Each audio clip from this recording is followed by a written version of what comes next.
नमस्कार विद्यार्थी मित्रांनो. तर स्वागत आहे आपलं IIA इन्स्टिट्यूट वरती. तर आपण जी आरंभ संस्कृत सिरीज लॉन्च केलेली आहे ती एकदम जोरदार चालू आहे. त्याच्यामध्ये आपले 4 चॅप्टर ऑलरेडी झालेत. तर तुम्ही लवकरात लवकर ते चॅप्टर त्याचा सिलेबस लवकरात लवकर आपल्या YouTube वरून करून घ्या. कारण आपण लवकरच आपला आरंभ संस्कृत सिरीज मध्ये पेपर 2 आपण लॉन्च करतोय. त्याच्यामध्ये आपण लवकरच जे सोपे सोपे टॉपिक आहेत, ठीक आहे, म्हणजे जसे की आपले निरुक्ती आहे, परिभाषा आहे, ज्यांना पेपर 1 ची जास्त गरज नाहीये, म्हणजे त्याच्यामध्ये कॉन्सेप्ट जास्त लागत नाही. तुम्हाला रट्टा म्हणजे एक आठवण करून घ्यायची, त्याची की आठवून घ्यायचं तुम्हाला आणि त्याचं रट्टा करून घ्यायचा आहे. असे एक चॅप्टर आहेत ते आपण लवकरच सुरू करत आहोत आपल्या प्लॅटफॉर्मवरती. तर तुम्ही काय करा, आधी हे आपले जे 4 चॅप्टर झाले आहेत ते करा, ठीक आहे. आणि तुम्हाला जानेवारी फेब्रुवारी मध्ये, कारण तुमची मार्च मध्ये युटी आहे, मार्च मध्ये युटीमुळे तुम्हाला लोड येईल. तुम्ही संस्कृतच्या नादामध्ये बाकीच्या सब्जेक्टला थोडा वेळ कमी देतात, जे की करू नका. त्याच्यामुळे संस्कृत हे आतापासूनच आमच्या सोबत करत चला, जेणेकरून तुम्हाला पुढे हे सोपे जाईल. आणि आम्ही पण आमचा संस्कृतचा सिलेबस लवकर डिसेंबर एंडिंग पर्यंत आम्ही आमचा संस्कृतचा सिलेबस पूर्ण संपून टाकू, जेणेकरून तुम्हाला हे जानेवारीमध्ये रिव्हिजन ॲज अ रिव्हिजन म्हणून तुम्ही याच्यामध्ये हे लेक्चर बघून तुम्ही रिव्हिजन करू शकता. जसं सरांनी आपले पेपर 1 मध्ये 4 चॅप्टर हे तुमचे कव्हर केले, ठीक आहे, त्याच्यावरती सरांनी PYQ वगैरे घेतलेत. तुम्ही ते व्यवस्थित बघून घ्या. आणि हे 4 चॅप्टर म्हणजे 20 मार्क तुमचं वेटेज झालंय. पास होण्यासाठी तुम्हाला म्हणजे थोडीशी मेहनत करावी लागेल अजून. आणि त्याच्यामध्ये अर्ध वेटेज हे MCQ वरती आहे, जे की तुम्ही लवकरात लवकर करून घेऊ शकता. तसं म्हणजे काय जास्त अवघड नाही ते, ठीक आहे. आणि याच्यानंतर आपण पेपर 2 मध्ये आपल्याला आयुर्वेद इतिहास आहे. आयुर्वेद इतिहासामध्ये आपल्याला एकदम 20 MCQ विचारला जाणार. या 20 MCQ मध्ये एकदम सोपे सोपे MCQ असतात, ते आपण जे की आपण कव्हर करूनच घेणार आहे, ठीक आहे. तुम्ही त्याची काळजी करू नका. उरले 80 मार्कचा पेपर. या 80 मार्क मध्ये आपल्याला एकदम सोपे सोपे चॅप्टर असतात. निरुक्ती, परिभाषा, परिभाषेमध्ये डेफिनेशन लिहिणं आहे. निरुक्तीमध्ये तुम्हाला जसं की एखादा शब्द, एखादा कोणता बी शब्द, कोणता पण शब्दामध्ये हा तो शब्द तयार कसा झालाय, तर धातू कोणता लागलाय, मूळ धातू कोणता लागलाय, याच्यापासून हे सगळं त्या निरुक्ती चॅप्टर मध्ये दिलेलं आहे, ठीक आहे. तुम्हाला सेकंड पेपर मध्ये जास्त लोड घ्यायची गरज नाहीये. सेकंड पेपर एकदम सोपा आहे. त्याच्यामध्ये कथा वगैरे आहे शेवटला, जे की मी तुम्हाला लवकरच पेपर पॅटर्न आणि सिलेबस विषयी लवकरच सांगतोय नेक्स्ट स्लाइड मध्ये. तुम्ही तोपर्यंत आपला पेपर 1 साठी सरांनी जी शिकवलं ते व्यवस्थित करा आधी. पुन्हा पुन्हा सांगायचं कारण हे आहे, मी तुम्हाला पुन्हा पुन्हा याच्यामुळेच हे बोलतोय की 20 मार्क हे खूप तुमच्या हातातले मार्क आहे, सोपे आणि सोपे एकदम. ते 22 उपसर्ग आहेत, 22 वाक्यपाठ करायचे, अव्यय आहेत, अव्यय एकदम सोपं आहे. तुम्हाला फिल इन द ब्लँक्स करायचे अव्ययमध्ये, जे की खूप सोपे सोपे क्वेश्चन आहेत.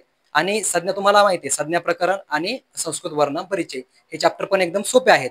तर तुम्ही याच्यावरती भर द्या. आणि येणारे चॅप्टर कारक झालं, त्याच्यानंतर संधी, समास, हे चॅप्टर आहेत ना, ह्या चॅप्टरमध्ये तुम्हाला थोडीशी कन्सेप्ट लागेल, पण ते सर तुमचं नक्की तुमचं हे व्यवस्थित प्रिपेअर करून घेतील. त्याच्यामुळे तुम्हाला म्हणजे चांगला एकदम कॉन्फिडन्स येऊन जाईल युनिव्हर्सिटी एक्झामसाठी. आणि आपण लवकर तीच तयारी करतो आहोत, ठीक आहे. आणि आपल्या ज्या हँड रिटन नोट्स आहेत त्या व्हॉट्सअप ग्रुपवरती अवेलेबल आहेत. त्याच्यावरती आपण आपला व्हॉट्सअप ग्रुप जॉईन करा सगळ्यांनी. त्याच्यावरती आपण क्वेश्चनची प्रॅक्टिस सुद्धा लवकरच स्टार्ट करत आहोत, ठीक आहे. तर आपण आता आपला पेपर 2 बद्दल विषयी बोलू आपण, ठीक आहे. नेक्स्ट स्लाइड मध्ये आपण पेपर 2 विषयी बोलू, काय काय नाही, त्याच्यामध्ये सिलेबस कसा आहे, वेटेज कसं आहे, पेपर 2 अटेम्प्ट कसा करायचा आहे, याविषयी आपण सगळं बोलू. पण हा सिलेबस बघू, ठीक आहे. निरुक्ती तथा पर्याय पदानी हा आपला पहिला टॉपिक आहे. याच्यावरती 15 मार्कचं वेटेज आहे, ठीक आहे. तर या 15 मार्क मध्ये आपल्याला 2 ACQ असतील. 2 ACQ चे हे जाईल 10 मार्क. आणि एक LAQ असेल. एक LAQ म्हणजे काय, त्याच्यामध्ये सब क्वेश्चन असतो आपल्याला 5 मार्कला. तर ते 10 मार्क नाही होणार, ठीक आहे. 5 मार्क एक सब क्वेश्चन असतो आपल्याला. हे टोटल झाले इथे 15 मार्क, ठीक आहे. निरुक्ती तथा पर्याय पदानी मध्ये आपल्याला काय असतंय, एखादा शब्द दिलेला असतो, वात, पित्त, कफ, असे काही पण, म्हणजे अष्टांग हृदयमध्ये ज्यांच्या डेफिनेशन दिलेल्या आहेत, तो शब्द कशापासून तयार झाला, मूळ धातू काय, त्याला कोणता प्रत्यय लागला, तो कशापासून, त्याची उत्पत्ती कशी झाली, म्हणजे तो तयार कसा झाला, सरळ सिंपल भाषेत आपला तो तयार कसा झाला, हे या चॅप्टर मध्ये शिकायचं आपल्याला, ठीक आहे. याच्यामध्ये जास्त नाही, आपल्याला 30 ते 35 निरुक्ती आहेत, त्या एकदम तोंडपाठ करायच्या आपल्याला. आणि 30 ते 35 वाक्य आहे ऍक्च्युली ते, म्हणजे एक एक 2-2 लाईनचे वाक्य आहेत. 2-2 लाईनच्या वाक्याला आपल्याला हार्डली 5-5 मिनिट हे लर्न करायला लागतील. तर ते फास्ट मध्ये आपण लर्न करून घ्यायचे. 35 निवृत्ती तुम्ही लर्न केल्या, तुमचं 15 मार्कचं वेटेज इथेच झाले बघा, ठीक आहे. 35, 30 ते 35च जास्त नाहीये, ठीक आहे. त्याच्यानंतर आपण सेकंड बघू. परिभाषा पदाने. परिभाषा पदाने किती मार्कला आहे पोरांनो? 20 मार्कला आहे. परिभाषा पदाने म्हणजे काय, परिभाषा म्हणजे काय, डेफिनेशन. सरळ सरळ आपल्या मराठी भाषेमध्ये आपण डेफिनेशन, कशाची पण व्याख्या, एखाद्या शब्दाची आपल्याला व्याख्या विचारतील ते ते असेल आपलं 20 मार्कला. ठीक आहे. तर त्याच्यामध्ये आपल्याला 2 एसक्यू विचारणार, 2 एसक्यू झाले तर 10 मार्क. त्याच्यानंतर एक एलक्यू विचारणार, तर हे झाले 10 मार्क. हे झाले टोटल 20 मार्क. ठीक आहे. या 20 मार्क मध्ये आपल्याला परिभाषा शिकायच्या. ठीक आहे. त्याच्यानंतर आपण बघूया अन्वय लेखन. अन्वय लेखन आधी आपण परिभाषा आपल्याला हार्डली 30-40 आपल्याला 40 परिभाषा आहेत आपल्याला आपल्या सिलेबसमध्ये दिलेल्या. ज्यांचं अष्टांग आणि चरक संहिता स्ट्रॉंग आहे त्यांना हे खूप हेल्पफुल होईल.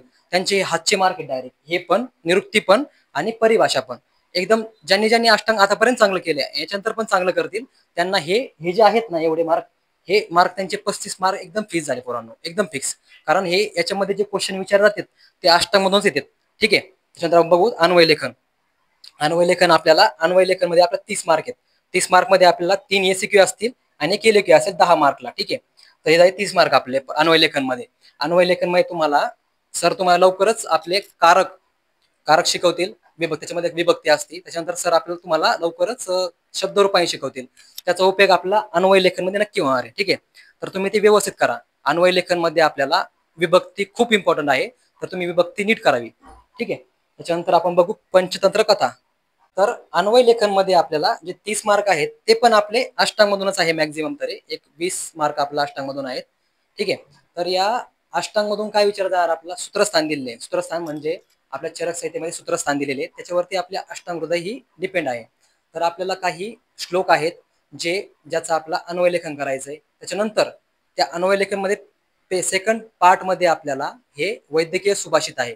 वैद्यकीय सुभाषित काय पोरांनो, एक श्लोक दिला राहील, कोणता पण श्लोक असतो एक, समजा फॉर एक्झाम्पल एखादा श्लोक हा व्यामावरती असेल तर ते आपल्याला बोलतील की हे श्लोक एक्सप्लेन करा आपल्याला मराठीमध्ये, म्हणजे आपल्याला त्या श्लोकाचा अर्थ कळायला पाहिजे आपलं मराठीमध्ये. ठीक आहे. हे असेल वैद्यकीय सुभाषित मध्ये. वैद्यकीय सुभाषित तुमचं मी एकदम परफेक्ट करून घेणार. तुमचे ह्या हातचे मार्क मध्ये वैद्यकीय सुभाषित हे एकदम हातचे मार्क आहेत, ते पक्के तुम्हाला मी करून देणार. ठीक आहे. त्यानंतर आपण बघूया पंचतंत्र कथा. पंचतंत्र कथा काय पोरांनो, एक 5 कथा आहे. जुन्या काळामध्ये एक 5 कथा सांगितल्या संस्कृतमध्ये. त्याच्यामुळे त्या कथांचं आपल्याला पेपर सेकंड मध्ये एकतर आपल्याला म्हणजे संस्कृत मध्ये ती कथा दिलेली असेल, त्याच्यावरती आपल्याला 5 MCQ, म्हणजे आपण जसं आठवा बघा 10वी मध्ये आपले क्वेश्चन असायचा इंग्रजीच्या पेपरमध्ये, त्याच्यामध्ये आपल्याला असे वरती पॅरा दिलेला असायचा म्हणजे पॅराग्राफ. त्या पॅराग्राफ वरतूनच आपल्याला ते खालच्या क्वेश्चनचं आन्सर करणं असायचं. ते सेम टू सेम एक क्वेश्चन इथे पंचतंत्र कथामध्ये एक क्वेश्चन एक एसीक्यू असतो बघा. एक एसीक्यू मध्ये आपल्याला त्यांनी वरती पॅरा दिलेला असेल आणि त्या पॅराग्राफ मधून आपल्याला त्याचे आन्सर लिहायचे. तुम्ही जर ते ऍज इट इज कॉपी केले ते आन्सर, तर तुम्हाला 5 पैकी 5 मार्क हे फिक्स मिळतात. ठीक आहे. त्याच्यानंतर बघा पुढचा जो एक एलक्यू असतो, त्या एलक्यू मध्ये तुम्हाला एकतर ते सांगतील की तुम्हाला एक कथा देतील, ती कथा तुम्हाला त्या कथेमधून तुम्हाला ती कथा संस्कृतमध्ये दिलेली असेल, ती कथा तुम्हाला आपल्या मराठी भाषेमध्ये अनुवाद करायचा तिचा. ठीक आहे. किंवा मग एखादी कथा ही मराठीमध्ये दिलेली असेल, तिचा तो अनुवाद तुम्हाला हा संस्कृतमध्ये करायचा आहे. इतकं सोपं आहे पोरांनो हे. ठीक आहे. तर हे आपले झाले 15 मार्क इथे झाले, 20 मार्क हे, 30 मार्क हे अन्वय लेखनवरती आणि 15. ठीक आहे. हे 15, 30 मार्क हे आणि हे 50, हे टोटल आपले झाले पोरांनो 80 मार्क. ठीक आहे. 80 मार्क हा थेरी पेपर असेल आपल्याला. हा 80 मार्क हे एकदम सोपे आहेत पोरांनो. मी तुम्हाला डबल का हे पुन्हा पुन्हा काय सांगतोय, कारण हा पेपर 2 ना खूप सोपा आहे पोरांनो. ज्यांना पेपर 1 जड जातोय ना त्यांनी पेपर 2 वरती बिंदास एकदम असा फोकस करा. कारण याच्यामध्ये बघा ना तुम्ही, निरुक्तीमध्ये तुम्हाला काय डेफिनेशन म्हणजे निरुक्ती पाठ करायच्यात, म्हणजे शब्दाचा अर्थ वगैरे तुम्हाला पाठ करायचा आहे. परिभाषेमध्ये तुम्हाला व्याख्या पाठ करायची, जे की तुम्ही करू शकता. सरळ रट्टा मारायचा. या अशा ज्या गोष्टी आहेत ना याच्यामध्ये कॉन्सेप्ट वगैरे काही लागत नाही, सरळ रट्टा मारायचा या गोष्टी. अन्वय लेखन मध्ये अन्वय लेखन तुम्हाला मी एकदम सोपं करून सांगणार, खूप सोपं करून सांगणार. अन्वय लेखन मध्ये वैद्यकीय सुभाषित तुमचं एकदम चांगलं करून घेणार. तुम्हाला क्वेश्चन बघितले ताबडतोब आठवून की सरांनी हा क्वेश्चन आपल्याला सांगितलेला आहे, युटी मधला क्वेश्चन. ठीक आहे. आणि कथा तर सोपेच रे, कथाचं काय एवढं म्हणजे जास्त काही लोड घ्यायची गरज नाही कथाची. तुम्हाला 5 कथा आहेत, त्या 5 कथा एकदम बिंदास पाठ करून टाकायच्या. त्या 5 कथाला बघा 15 मार्कचं वेटेज आहे. झालं टोटल 80 मार्कचं वेटेज. ठीक आहे पोरांनो. यामध्ये आपण व्यवस्थित याच्यावरती लेक्चर घेणार. लेक्चर नंतर आपल्या हँड रिटन नोट्स ह्या व्हॉट्सअप चॅनल जो आहे आपला व्हॉट्सअप ग्रुपचं चॅनल आहे त्याच्यावरती मी अपलोड करून देईल. ठीक आहे. ह्या तुम्ही नोट्स ह्या वाचा व्यवस्थित. ठीक आहे. आणि तुम्ही हे दोन चॅप्टर कोणते, निरुक्ती तथा पर्याय पदानी आणि परिभाषा पदानी आणि एक कथा, काय नाही. ठीक आहे. कथा तुम्ही वेळेवर करा, पण हे 2 चॅप्टर जे आहेत ना तुम्ही हे 2 चॅप्टर बघा तुम्ही किती 35 मार्कचं वेटेज होत आहे. 35 मार्कच्या वेटेज मध्ये तुम्ही हे आताच करून टाका. एकदम सोपं आहे पोरांनो. ज्यांचं अष्टांग हृदय चांगलं आहे ना त्यांना परिभाषा पदानी आणि अन्वय लेखन एकदम सोपं जाणार पोरांनो. ठीक आहे. तर आपण नेक्स्ट स्लाइड मध्ये आपला आयुर्वेद इतिहास ज्याच्यावरती आपला 20 मार्क आहेत ते आपण बघूया. ठीक आहे. तर विद्यार्थ्यांनो इकडे लक्ष द्या. आपण आता आयुर्वेद इतिहास ज्याच्यावरती 20 MCQ असतात पेपर 2 मध्ये. ठीक आहे. आणि आपलं 80 मार्कचं मग अशी आपण थेरीचं वेटेज हे बघून घेतलेलं आहे. आता आपण 20 मार्कचं जे वेटेज MCQचं आहे ते बघूया. ठीक आहे. तर याच्यामध्ये बघा इतिहास पहिला चॅप्टर आहे इतिहास. ठीक आहे. याच्यामध्ये काय निरुक्ती व्युत्पत्ती म्हणजे इतिहासाची निरुक्ती वगैरे दिली त्यांनी, म्हणजे इतिहास कसा तयार झाला. त्याच्यानंतर त्यांनी आयुर्वेदाचा इतिहास दिलाय. त्याच्यामध्ये आयुर्वेदाचा म्हणजे आयुर्वेदाविषयी गोष्टी सांगितलेल्या आहेत आपल्याला, खूप जुन्या गोष्टी सांगितलेल्या आहेत. आयुर्वेद कसं तयार झालं, काय तयार झालं, नालंदा युनिव्हर्सिटी वगैरे ह्या भरपूर गोष्टी दिलेल्या आहेत, आपण ते शिकू. ठीक आहे. त्याच्यानंतर आहे सेकंड चॅप्टर लघुत्रयी. लघुत्रयीमध्ये आपल्याला माधव निदान आणि शारंगर संहिता ह्या 2 संहितेवरती आपल्याला लघुत्रयी म्हणजे त्यांना लघुत्रयी म्हणजे छोटे छोटे अध्याय छोटे ग्रंथ आहेत ते, त्याच्यावरती आपल्याला हा चॅप्टर आहे. त्याच्यामध्ये आपल्याला या 2 माधव निदान आणि शारंगर संहिता विषयी शिकायचा आहे. तर थर्ड चॅप्टर बघा चिकित्सा पद्धती. चिकित्सा पद्धतीमध्ये काय पोरांनो, चिकित्सा पद्धतीमध्ये म्हणजे भारताची चिकित्सा पद्धती ही आयुर्वेद होती आणि चायना वगैरे म्हणजे चीन, श्रीलंका इथे वेगवेगळ्या पद्धतीवरती म्हणजे पद्धतीने पेशंट वरती उपचार केला जायचा. त्याच्याविषयी आपल्याला या थर्ड चॅप्टर मध्ये शिकायचं आहे. नेक्स्ट चॅप्टर बघा आधुनिक वैद्य यांचे आयुर्वेदात योगदान. आधुनिक वैद्य यांचे आयुर्वेदात योगदान. ठीक आहे. म्हणजे जे आधुनिक म्हणजे मॉडर्न अलीकडच्या काळात काही काही वैद्यांनी आयुर्वेदावरती खूप सारं काम केलंय. आपण जे सध्या BAMS शिकतोय ना पोरांनो, त्याच्यामध्ये मॅक्झिमम काम हे अलीकडच्या काळातील वैद्यांनी केलेलं आहे. म्हणजे त्यांनी संहिताचं ट्रान्सलेशन झालं किंवा मग संहिताचे अर्थ, व्हॅकॅब्युलरी वगैरे ह्या भरपूर साऱ्या गोष्टी त्यांनी आपल्याला सांगितलेल्या आहेत. ठीक आहे. तर 5वा चॅप्टर बघा आयुर्वेदाचे सार्वभौमत्व. सार्वभौमत्व म्हणजे काय पोरांनो, ग्लोबलायझेशन. आयुर्वेदा देशामध्ये इतर देशांमध्ये कसं कसं पसरलं आणि वेगवेगळ्या देशांनी आपल्याला प्रतिसाद कसा दिला आपल्या आयुर्वेदावरती, हे या चॅप्टर मध्ये शिकायचं आहे आपल्याला. ठीक आहे. तर 6वा चॅप्टर बघा विभिन्न समिती. या समितीमध्ये आयुर्वेदाचा प्रचार प्रसार करण्यासाठी आणि आयुर्वेदावरती वेगवेगळे मत मांडण्यासाठी काही समिती आल्या, जसं की चोपडा समिती वगैरे, दवे समिती, हे आपण शिकणार आहोत. ठीक आहे. हे झालं 6वा चॅप्टर. 7व्या चॅप्टर बघा पोरांनो, 7वा चॅप्टर जो आहे विविध संघटनांचा परिचय व कार्य. पोरांनो आपली संघटना कोणती आहे, आयुष संघटना. आपलं BAMS कशाच्या अंडर चालतंय, आयुषच्या अंडर, आयुष NCISM. ठीक आहे. ते आयुष कुठून आलंय म्हणजे काय, त्याची संघटना कोणती ती काय होतं ते ह्या चॅप्टर मध्ये शिकणार आपण. त्याच्या आधी पण आयुषच्या आधी वेगळी संघटना होती आपली, ते पण शिकणार, CCISM वगैरे. या सर्व संघटनांचे जे परिचय आहेत आणि कार्य म्हणजे त्यांनी काय काम केलंय, पोरांसाठी काय काम केलं, विद्यार्थ्यांसाठी काय काम केलं आणि नॅशनल लेवलला काय काम केलं, त्याचा सगळा परिचय ह्या आपल्याला 7 चॅप्टर मध्ये आहे. ठीक आहे. हे तुमचे झाले पोरांनो 20 मार्क. 20 मार्क म्हणजे 20 MCQ. ठीक आहे. हे 20 MCQ पोरांनो एकदम सोपे असतील, सिंगल लाईन MCQ असतात. याच्यामध्ये तुम्हाला सरळ सरळ मराठी भाषेमध्ये हे 20 MCQ विचारले जातात.